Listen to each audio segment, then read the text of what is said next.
हरे Krishna everyone. आज हम श्रीमद् भगवत गीता के 6वें अध्याय के 27वें श्लोक को जानने का प्रयत्न करेंगे। इससे पहले वाले श्लोकों में हम लोगों ने क्या किया, पिछली क्लास में हम लोगों ने क्या किया था, क्या सीखा। एक तो बहुत ही सुंदर स्टोरी थी गरुड़ जी की और गोरैया पक्षी की। जैसे गरुड़ जी ने अ, गौरैया पक्षी की हेल्प करी। क्यों हेल्प करी? क्योंकि वो दृढ़ संकल्प था उसका। तो इसी प्रकार सभी भक्तों को संकल्प और श्रद्धा के साथ भक्ति में लगे रहना चाहिए और भक्ति के मार्ग से विचलित नहीं होना चाहिए। और योगी को भी चाहिए कि संकल्प और श्रद्धा के साथ योगाभ्यास में लगा रहे। फिर हमने जाना कि जो समाधि में स्थित होने का तरीका है उसमें धीरे धीरे प्रगति होगी, है ना। तो ऐसा नहीं है कि एकदम से किसी ने ध्यान लगाना शुरू किया एकदम से उसका मन उसके कंट्रोल में आ जाएगा। हमने इसको भक्ति से भी जोड़ के देखा कि एकदम से भगवान की भक्ति में मन नहीं लगता। माला करते हैं मन नहीं लगता, लेकिन धीरे धीरे अभ्यास करना चाहिए। अपनी जपा की क्वालिटी को सुधारने का प्रयत्न करना चाहिए। जहां जहां मन जाए वहां वहां से उसको मोड़कर भगवान की भक्ति में लगाना चाहिए। फिर हम लोगों ने 26वें श्लोक में पढ़ा, भगवान कहते हैं कि मन चंचल है, मन अस्थिर है, लेकिन जब भी मन भाग के जाए भगवान के चरणों में से, भगवान के चरणों का ध्यान कर रहे, सडनली मन भाग के दुनियादारी में गया तो उसको वहां से पकड़ के लेके आओ। ये सब हमने 26 श्लोक तक किया था। अब हम नेक्स्ट श्लोक करते हैं। ये श्लोक का है, प्रशांत मनसं हीनं योगिनं सुखमुत्तमम् उपैति शांतरजसं ब्रह्मभूतं कल्मषम्। तो इसमें भगवान कहते हैं, जिस योगी का मन मुझ में स्थिर रहता है वह निश्चय ही दिव्य सुख की सर्वोच्च सिद्धि प्राप्त करता है। वह रजोगुण से परे हो जाता है और परमात्मा के साथ अपनी गुणात्मक एकता को समझता है। इस प्रकार वह अपने समस्त विगित कर्मों के फल से निवृत्त हो जाता है। तो भगवान क्या बता रहे हैं, जिस योगी का मन भगवान में लग गया उसको एक सर्वोच्च सुख मिलता है। अब देखो, जैसे योगी ने योगाभ्यास करना शुरू किया तो इनिशियली क्या होता है ना कि अपनी इच्छा से स्वतः मन भगवान में नहीं लगता, जबरदस्ती लगाना पड़ता है। इसको भक्ति योग से अगर हम जोड़ के देखने का प्रयास करें तो जैसे अभी हमें किसी ने बोला कि मंगला आरती के लिए उठना है, शिक्षा गुरु ने बोला, भक्तों ने बोला, वैष्णवों ने या कहीं पे पढ़ा, तो स्टार्टिंग में क्या होगा, ऐसे एकदम से मन में इच्छा नहीं आएगी कि चलो चलो कल सुबह 4 बजे उठेंगे, मंगला पे जाएंगे या मंगला आरती करेंगे, ऑनलाइन ऑफलाइन जैसे भी करनी है। इनिशियली जबरदस्ती मन को लगाना पड़ेगा, जबरदस्ती उठना पड़ेगा। अलार्म भी 2-3 लगाने पड़ेंगे, क्योंकि एकदम से एक अलार्म से तो आंख नहीं खुलेगी। और हमें ऐसा लगेगा कि ये काम है जो हमें सौंप दिया गया है और हमें अब ये काम करना है। जैसे अभी हमें पता है कि अगर किसी को दीक्षा लेनी है तो उसके लिए उसको 16 माला करनी जरूरी है।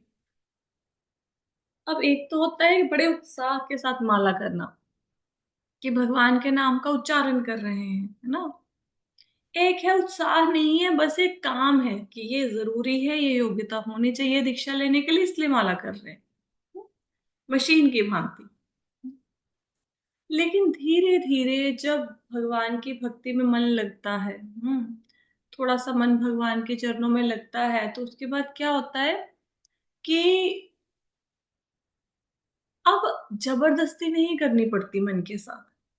अब अगर एक दिन के लिए भी मंगला मिस हो जाए तो ऐसा लगता है बहुत बड़ा नुकसान हो गया।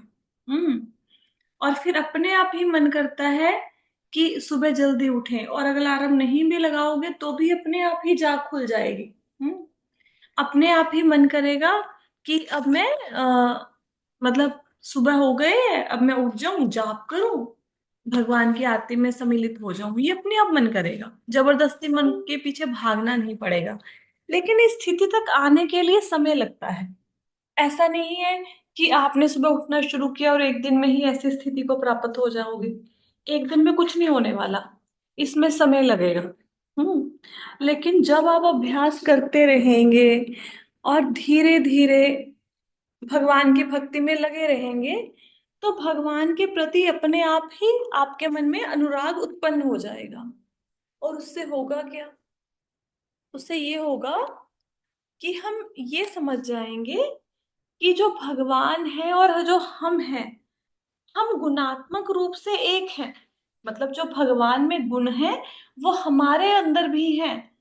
हाँ, हम ये भी जान लेंगे कि उसकी मात्रा नहीं है हमारे अंदर उतने। जैसे मैंने बहुत बार एग्जाम्पल दिया है ना, प्रभुपाद जी की बुक्स में भी लिखा हुआ है कि जो भगवान है वो जैसे एक समुंदर का पानी है, उसमें से एक पानी का गिलास भर लो, तो गिलास में भी खारा पानी है, समुंदर में भी खारा पानी है, लेकिन गिलास में जो पानी है वो उसकी मात्रा इतनी नहीं है जितनी समुंदर में है। तो हम ये जान जाएंगे कि हम गुणात्मक रूप से भगवान के जैसे ही हैं, भगवान के समान ही हम में गुण है, लेकिन उनकी मात्रा इतनी नहीं है जितनी भगवान के अंदर है।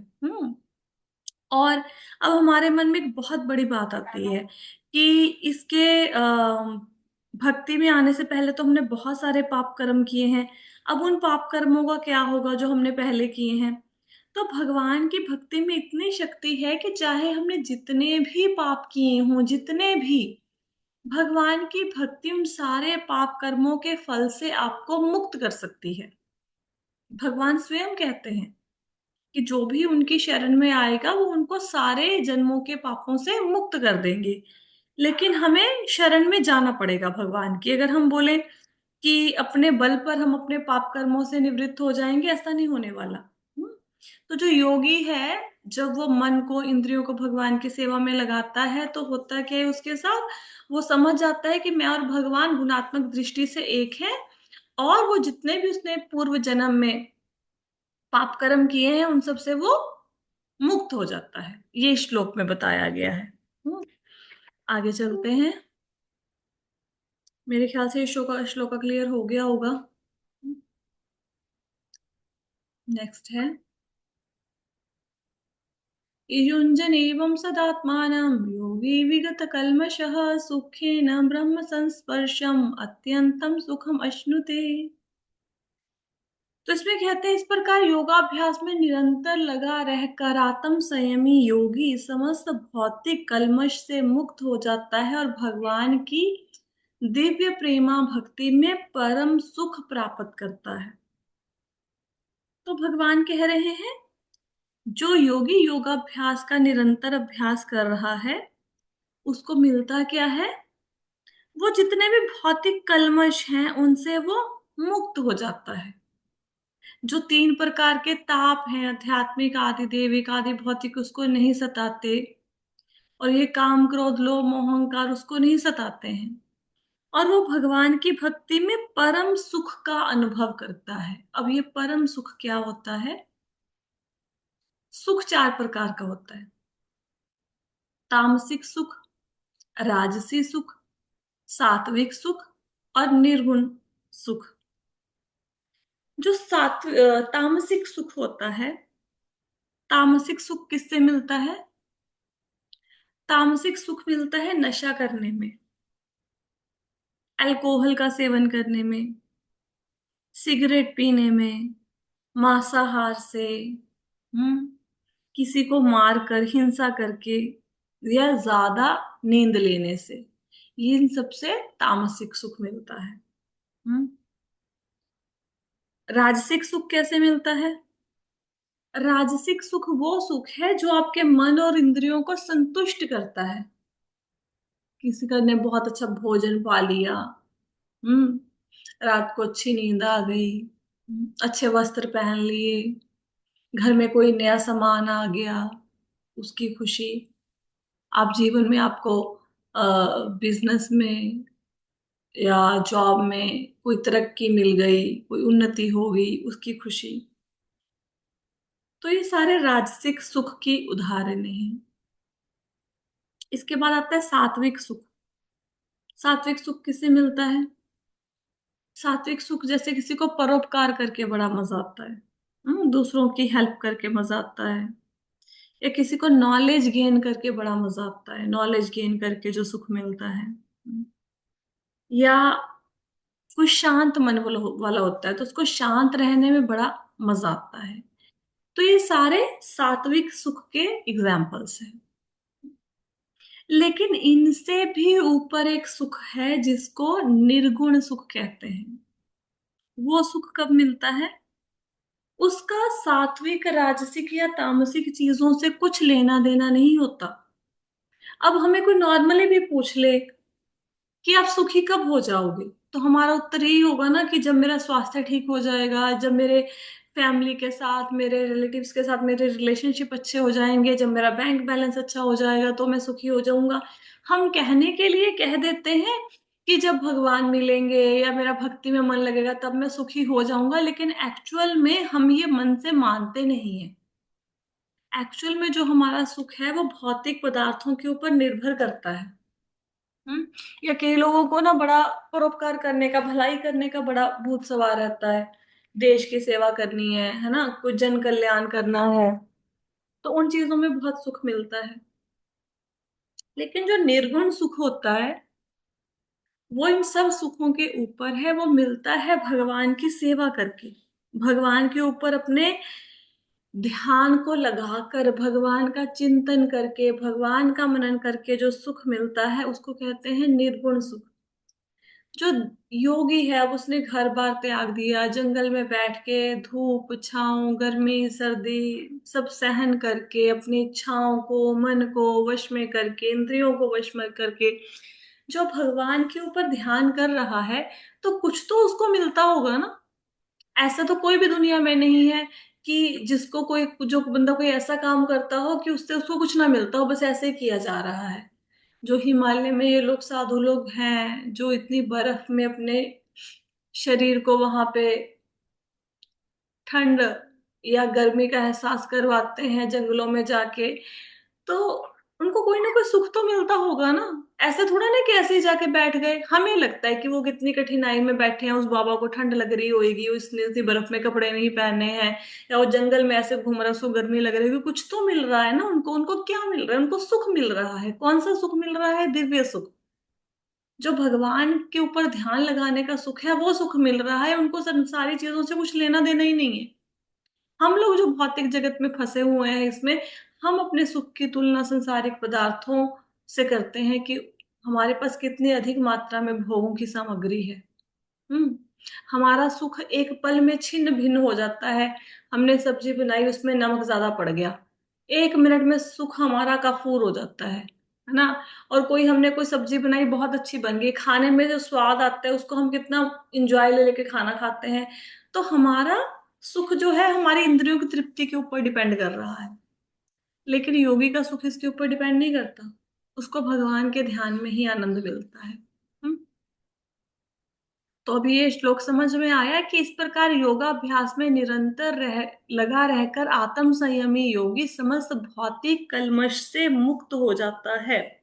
भौतिक कल्मश का मतलब क्या होता है? भौतिक कल्मश का मतलब होता है मेटीरियल कंटेमिनेशन। मतलब ये जो संसार में हमारे हम संसारिक पदार्थों से जोड़कर अपने सुख को देखते हैं, या हमें संसार में रहते हुए सुख दुख मान अपमान इन सब का एहसास होता है, या हमें ये काम क्रोध लोभ मोह अहंकार जो सताए जा रहे हैं, इन सब से वो मुक्त हो जाता है। और कौन सा सुख प्राप्त करता है? निर्गुण सुख, जो कि सतोगुणी सुख, रजोगुणी सुख और तमोगुणी सुख के ऊपर है। हम्म। आगे चले। इसके बाद नेक्स्ट श्लोक है, सर्वभूतस्थात्मान सर्वभूतस्थ आत्मानं सर्वभूतानि चात्मनि ईक्षते योगयुक्तात्मा सर्वत्र समदर्शनः। वास्तविक योगी समस्त जीवों में मुझको और मुझ में समस्त जीवों को देखता है। निस्संदेह स्वरूप सिद्ध व्यक्ति मुझ परमेश्वर को सर्वत्र देखता है। जो योगी है, वास्तविक योगी, ऐसे पखंडी योगी की बात नहीं हो रही, वो सब जीवों में भगवान को देखता है।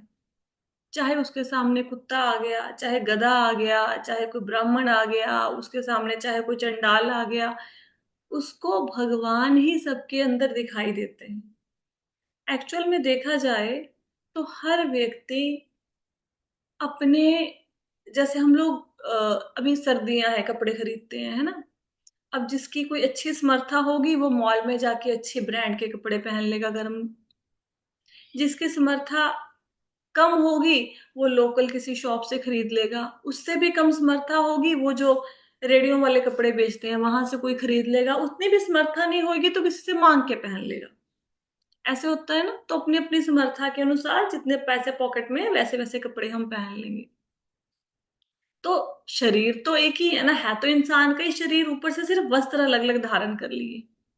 इसी प्रकार अगर किसी ने पूर्व जन्म में कोई अच्छा कर्म किया तो उसके अकॉर्डिंग उसको कौन से वस्त्र पहना दिए उसकी आत्मा को? मनुष्य के। किसी ने बुरा कर्म किया तो उसके शरीर को अलग से वस्त्र पहना दिए, उसको कुत्ते के वस्त्र पहना दिए, उसको कुत्ते का शरीर दे दिया।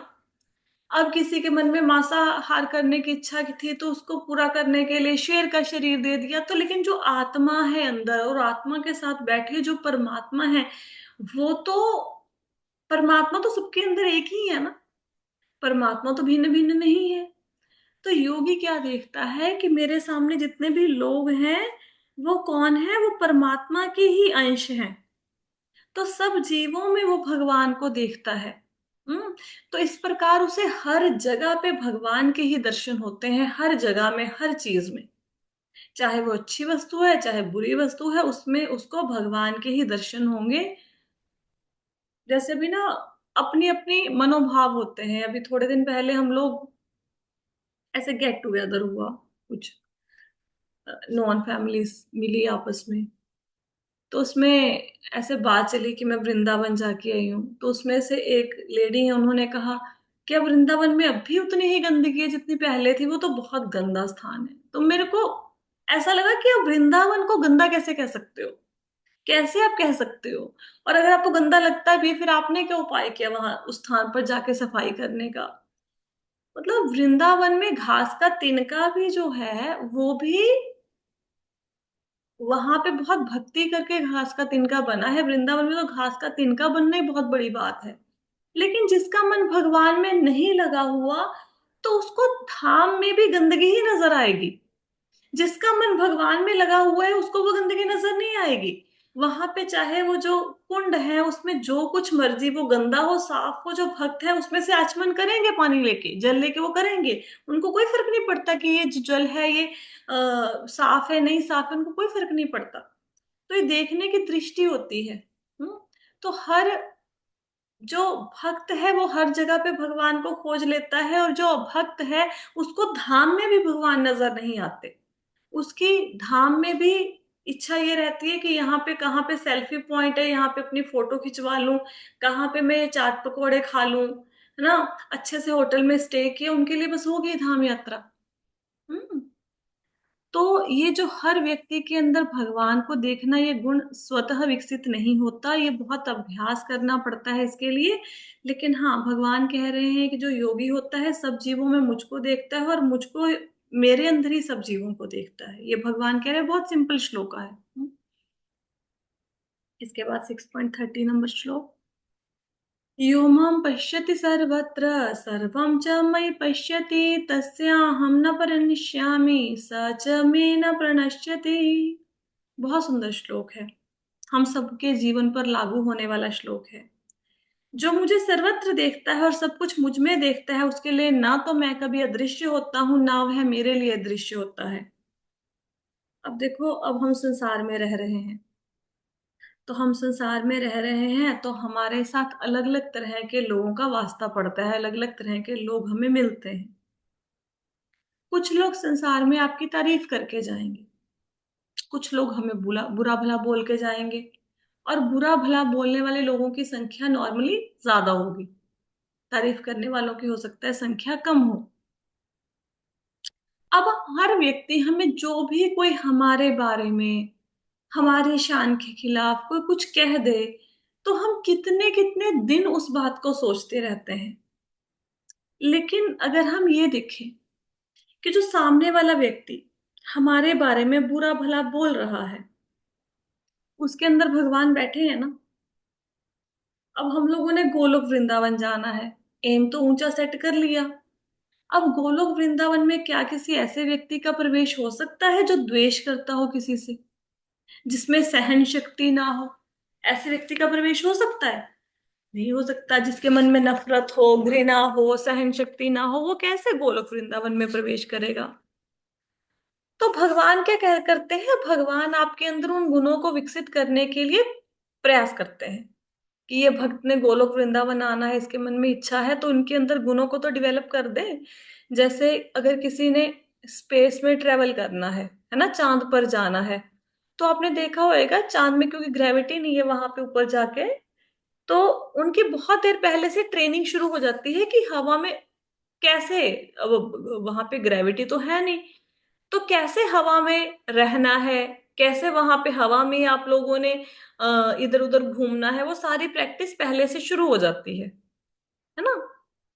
तो अगर भगवान के मतलब वहां पे जाने के लिए जो आपके अंदर स्किल्स चाहिए, कैपेबिलिटीज चाहिए, उनको डेवलप करने की जो प्रणाली है, वो चांद पर जाने से पहले शुरू हो जाती है, बहुत महीने पहले ट्रेनिंग शुरू हो जाती है। इसी प्रकार जो हमारे फौजी हैं, सोल्जर्स हैं, वो फौज में भर्ती होने से पहले बहुत उनको ट्रेनिंग मिलती है, बहुत स्ट्रिक्ट ट्रेनिंग होती है उनकी। ऐसा थोड़ा ना कि कोई व्यक्ति फौज में भर्ती हो गया, उसके हाथ में बंदूक पकड़ा के अगले दिन उसको बॉर्डर पे भेज देंगे कि जाओ दुश्मन को मार के आओ, ऐसा तो नहीं होता। तो उसके अंदर कैपेबिलिटी को, स्किल्स को डेवलप किया जाता है। अब हम लोगों ने गोलोक वृंदावन जाना है, तो उसके लिए कुछ तो हमारे अंदर गुण होने चाहिए ना, कुछ तो योग्यताएं होनी चाहिए। अगर दुनिया में एक साधारण सी पोजीशन को प्राप्त करने के लिए, साधारण सी एक पदवी को हासिल करने के लिए इतनी ट्रेनिंग, इतनी मेहनत होती है, तो गोलोक वृंदावन जाने के लिए कोई स्किल नहीं चाहिए। तो भगवान चाहते हैं कि ये भक्त आ जाएगा गोलोक वृंदावन में मेरे पास, लेकिन इसके अंदर थोड़ी सी स्किल डेवलप करते हैं, इसके अंदर सहन शक्ति की कमी है, तो क्या करते हैं, इसकी सहन शक्ति को बढ़ाते हैं। तो भगवान क्या करेंगे, आपके जीवन में ऐसे लोगों को लेके आएंगे जो आपका मजाक उड़ाएंगे, आपको बुरा भला बोलेंगे, हम्म आपके अगेंस्ट हो जाएंगे। ये क्यों कर रहे हैं? क्योंकि उन लोगों के अंदर कौन बैठे हैं? भगवान। और अब भगवान आपकी सहन शक्ति को बढ़ाने के लिए वो आपको ये सारी सिचुएशंस में डाल रहे हैं जानबूझ के, ताकि आपकी सहन शक्ति बढ़ जाए। और हम क्या करते हैं, हमें जरा सा किसी ने कुछ कहा, फिर उस बात को या तो लेकर सोचने लग जाएंगे, या फिर हम परेशान होके बैठ जाएंगे, और या फिर हम लोग भक्ति से उचाट हो जाएंगे। अब घर में कोई झगड़ा हो गया तो कहाँ फिर भक्ति में मन नहीं लगेगा ना, माला में भी मन नहीं लगेगा।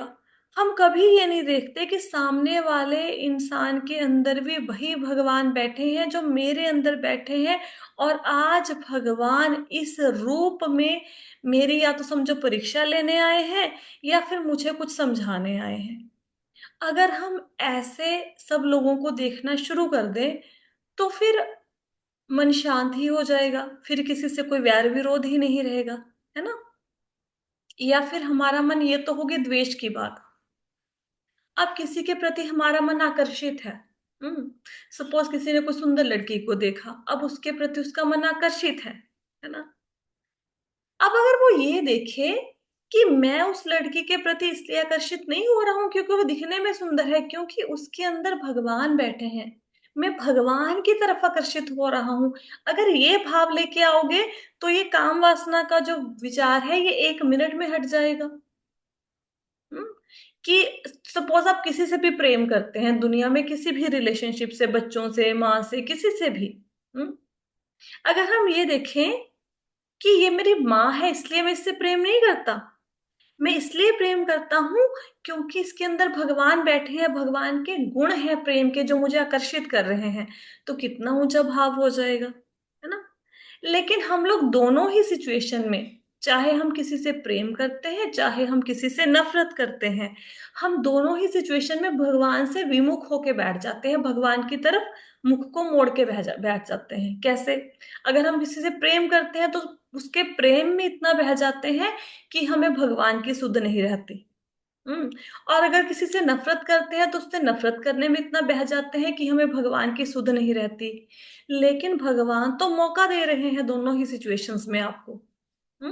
कि कैसे उनको याद रखना है। बुरी सिचुएशन आए तो भगवान आज कोई सबक सिखाने आ गए। अच्छी सिचुएशन आए तो बोलो कि मैं तो इसके काबिल ही नहीं था, जो भगवान ने मुझे सुख दिया है ये तो भगवान ने पता नहीं क्या अनुकंपा कर दी। या ये जो व्यक्ति है जिसके प्रति मन आकर्षित हो रहा है ये तो भगवान है जो मुझे अपनी तरफ आकर्षित कर रहे हैं। अगर हम ऐसा सोच के चलें तो हमें कोई फर्क नहीं पड़ेगा कि दुनिया के लोग हमें भले ही ज्ञानवान कहें, भले ही मूर्ख कहें, भले ही गधा कहें, भले ही हमारा मजाक उड़ाए, फिर हमें कोई फर्क नहीं पड़ेगा। हम्म? लेकिन इस सिचुएशन पे आना, इस स्थिति में आना, ये अपने आप में बहुत बड़ी बात है। यहाँ एक दिन में नहीं आओगे। एक दिन में सबके अंदर भगवान के दर्शन होने शुरू नहीं हो जाएंगे। इसके लिए अभ्यास की जरूरत है। इसके लिए चैंटिंग अच्छी होनी चाहिए, वैष्णवों का संग होना चाहिए, गुरु की कृपा होनी चाहिए, फिर धीरे धीरे इन सद्गुणों का विकास होता है। अगर आपके पास, चलो अभी आपने गुरु धारण नहीं भी किए, अगर आप अपने सिर्फ चैंटिंग को ही इम्प्रूव कर लेते हो ना, चैंटिंग की क्वालिटी को, तो बहुत सारे सद्गुण आपके अंदर डेवलप हो जाएंगे। एक बार ये सोच के देखो कि चैंटिंग तो मुझे करनी है, मैं माला करता हूँ या करती हूँ, माला तो मुझे करनी है, रोज मुझे करनी ही होती है, 1.5-2 घंटे इस प्रोसेस में लगाने ही है। तो अगर आप उस चैंटिंग की क्वालिटी को थोड़ा सा इंप्रूव कर लो, थोड़ा सा अटेंटिव चैंटिंग कर लो, तो आप देखोगे कि आपके अंदर कितने गुणों का विकास हो गया, कितनी ज्ञान में वृद्धि हो गई, कितना आपके मन में शांति आ गई सिर्फ चैंटिंग की क्वालिटी को इम्प्रूव करने से। लेकिन हम लोग एक मशीन की भांति चैंटिंग करते हैं। हमारे लिए चैंटिंग मतलब वो जो एक आनंद वाली चैंटिंग होती है, वो आनंद वाली सिचुएशन ही होती है। हमारे लिए चैंटिंग मतलब काम, और बस वो काम कब खत्म होगा, फिर घड़ी देखते हैं, फिर माला देखते हैं कितनी माला रह गई, है ना। तो थोड़ा सा इसमें इम्प्रूवमेंट करनी चाहिए। और कोशिश करनी चाहिए जो आपकी चैंटिंग है वो सुबह सबके सबके उठने से पहले खत्म हो जाए, क्योंकि उसके बाद ना बातचीत शुरू हो जाती है।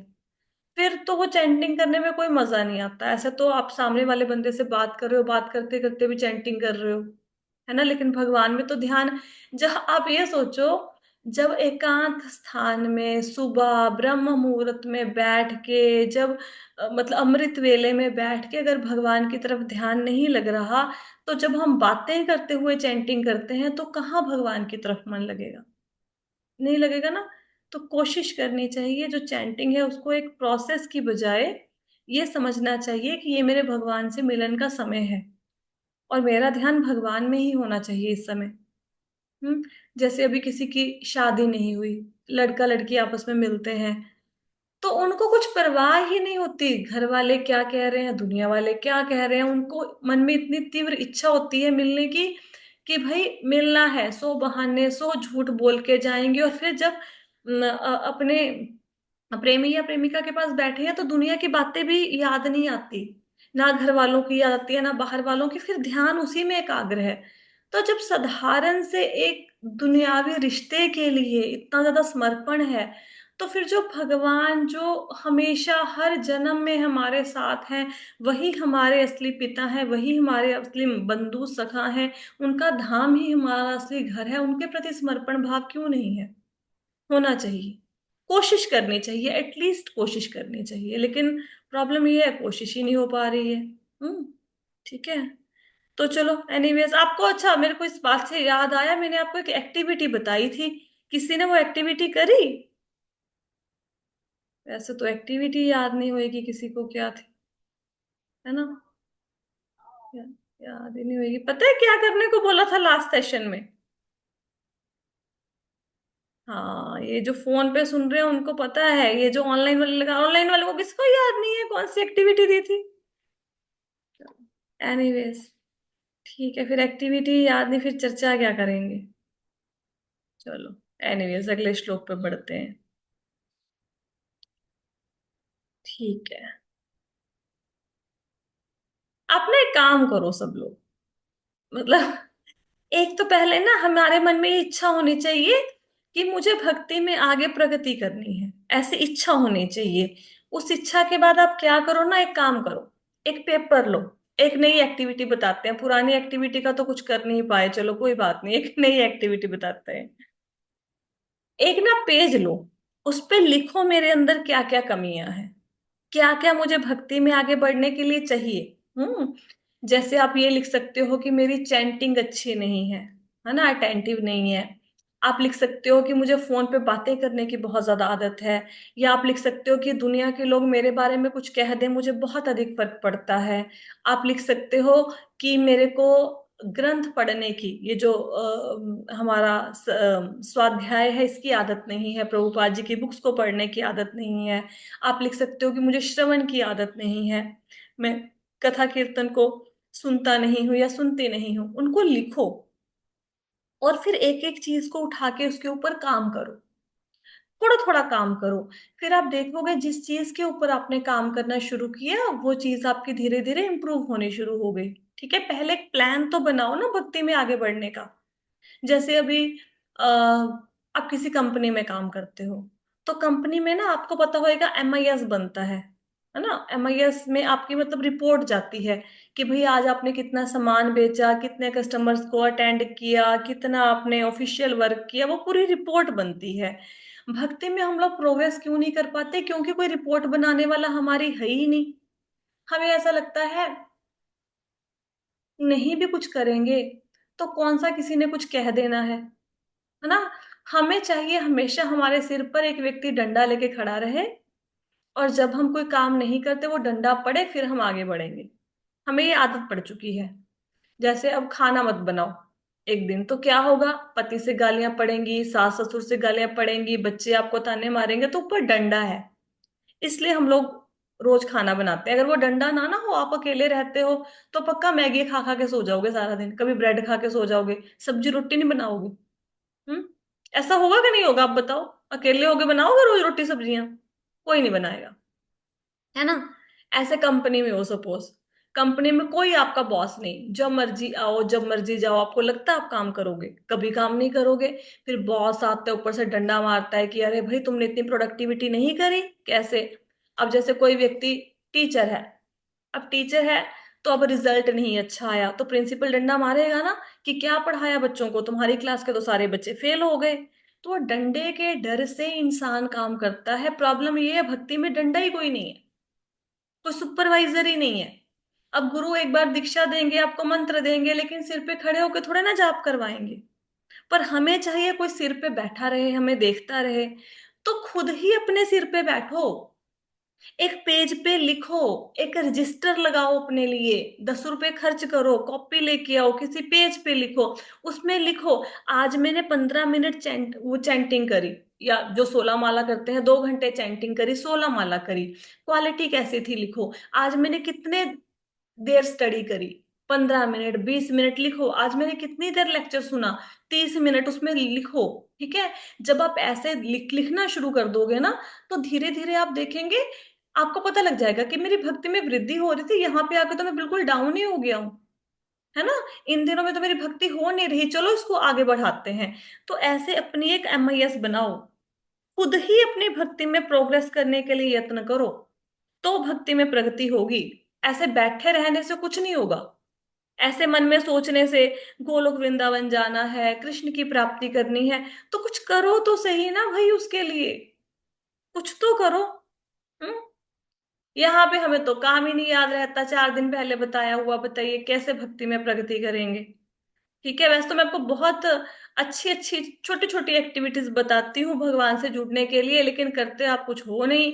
फिर भी फिर भी अगर आपके मन में इच्छा है तो इस एक्टिविटी को जरूर करना, जरूर करना। आप देखेंगे, 1 महीना करके देख लो, एक हफ्ता करके देख लो, आपको खुद महसूस होगा कि अब मैं भक्ति में प्रगति कर रहा हूं। करके देखो। हम्म खुद अपने सिर के ऊपर खड़े हो जाओ कि मुझे कृष्ण की प्राप्ति करनी है, इसी जन्म में करनी है।